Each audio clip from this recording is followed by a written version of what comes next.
Hi guys, welcome back to my channel. இந்த வீடியோவில் நம்ம பார்த்தீங்கன்னா 2 நியூ சீரியலை பற்றின சூப்பரான அப்டேட் மட்டும் இல்லாமல் ஒரு நியூ என்ட்ரி பற்றி தான் இந்த வீடியோவில் நம்ம ஷேர் பண்ண போகிறோம். கேட்குறதுக்கு ரொம்பவே வெயிட் பண்ணிட்டு இருக்கீங்க அப்படின்னு நினைக்கிறேன். ஸோ இந்த மாதிரி இன்ட்ரெஸ்டிங்கான மோர் அப்டேட்ஸ்லாம் நீங்கள் தெரிஞ்சுக்கணும்னு நினச்சிங்கன்னா மறக்காமல் நம்மளோட சேனலை விசிட் பண்ணி பாருங்கள். பிடிச்சா சப்ஸ்கிரைப் பண்ணிக்கோங்க.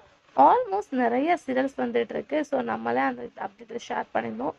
இப்போ பார்க்கும்போது கம்மிங் ஜோனில் ஒன்றும் இல்லை, மொத்தம் 2 நியூ சீரியல்ஸ் வருது. அதில் 2ல் சேம் கான்செப்ட் அப்படின்னு பார்க்கும்போது டிவோஷனல், அதாவது பக்தி தொடர்கள். ஸோ ஆல்மோஸ்ட் எந்த அளவுக்கு சீரியல்ஸ் ரெஸ்பான்ஸ் கிடைக்குதோ அதே மாதிரி அவங்க க்ரியேட் பண்ண பக்தி தொடருக்கு இனிமேல் நல்ல ஒரு ரெஸ்பான்ஸ் கிடைக்கும் அப்படின்றது எல்லாரோட நம்பிக்கை. ஸோ அப்படிப்பட்ட 2 நியூ சீரியலை சேம் டைம் வந்து ரிலீஸ் பண்ண போகிறாங்க. அதை பற்றி தான் நம்ம பார்க்க போகிறோம். ஃபர்ஸ்ட் வந்து சன் டிவி. ஸோ சன் டிவியில் த்ரில்லர் அண்ட் டிவோஷனல் அப்படின்னு சொல்லிட்டு 2 சீரியல் வருது. ஃபர்ஸ்ட் பார்க்கும்போது அனாமிகா ஒரு த்ரில்லர் சீரியல் ஆன் த வேல வருது. அதுக்கு ஆஃப்டர் அப்படின்னு பார்க்கும்போது வந்து ராமாயணம். ஸோ சீரியலோட ப்ரொமோ நம்மளே அந்த ஸ்டோரியை பற்றிலாம் ஷேர் பண்ணியிருந்தோம். ஒரு குட் பேரிங் இந்த சீரியல் 2023 ரிலீஸ் பண்ணாங்க. ஸோ டிவோஷனல் சீரியலாக வந்து சன் டிவியில் டெலிகாஸ்ட் பண்ண போகிறாங்க. டைமிங் வந்து இன்றைக்கி ஷேர் பண்ண ஹை சான்சஸ் இருக்குது, சண்டே.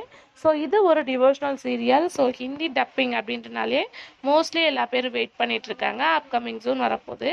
அதுக்கு ஆஃப்டர் பார்க்கும்போது நீங்கள் மட்டும்தான் ரிலீஸ் பண்ணுவீங்களா, நாங்களும் ரிலீஸ் பண்ணுவோம் அப்படின்னு சொல்லிட்டு சக்தி. ஸோ இந்த சீரியல் கலர்ஸ் தமிழில் ரிலீஸ் பண்ண போகிறாங்க. நாகினி சீசன் 6 ரீப்ளேஸ்மெண்ட்டாக ஒரு 300க்கு மேலே எபிசோடை ரிலீஸ் பண்ணாங்க. ஸோ இது ஒரு டிவோஷனல் சீரியல், அதுவும் டப்பிங்கை ரிலீஸ் பண்ணுறதுனால நிறையவே எக்ஸ்பெக்டேஷன் இருக்க போது. ஸோ சிவசக்திக்கு ஒரு குட் ரெஸ்பான்ஸ் கிடச்சிருக்கு. ஸோ இந்த சீரியலும் ராமாயணமும் சேம் டே வந்து ரிலீஸ் பண்ண போகிறாங்க, அதாவது சேம் மந்த் ரிலீஸ் பண்ண போகிறாங்க.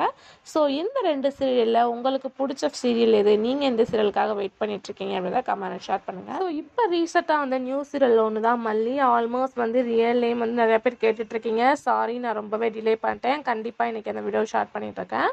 ஸோ மல்லி சீரியலில் இப்போ ஒரு நியூ என்ட்ரி கெஸ்ட் அப்பரன்ஸாக சுந்தரி தான் வர போகிறாங்க. ஸோ அந்த என்ட்ரி வேறு லெவல் மாசாக இருக்க போது. ஸோ வெயிட் பண்ணி பார்க்கலாம். அதுக்கு ஆஃப்டர் பார்க்கும்போது நிறைய சீரியல் ஆக்ட் பண்ண சைல்டு ஆர்டிஸ்ட் வந்து சம்யுக்தா. ஸோ இவங்க இப்போ கரண்ட்டாக கௌரி சீரியலில் ஆக்ட் பண்ணிட்டு இருக்காங்க. இவங்க தான் ஒரு நியூ என்ட்ரி கொடுக்க போகிறாங்க. அது எந்த சீரியல் அப்படின்னு பார்க்கும்போது ஜீ தமிழில் ப்ரைம் டைம் சீரியலாக ஒன்று ரிலீஸ் பண்ணிட்டு இருக்க சீரியலில் ஒன்று தான் நினைத்தாலே நிற்கும். ஸோ இந்த சீரியலில் இவங்க ஒரு நியூ என்ட்ரி கொடுக்க போகிறாங்க. Don't miss it. நிறைய சீரியல் வந்துட்டு இருக்கு. ஸோ அதை எல்லாமே நான் மென்ஷன் பண்ணி ஒரு வீடியோவாக லாங்காக ஷேர் பண்ணுறேன். ஸோ இந்த 2 சீரியலில் உங்களுக்கு பிடிச்ச சீரியல் எது அப்படின்றத கமெண்ட் ஷேர் பண்ணுங்கள். Thanks for viewers.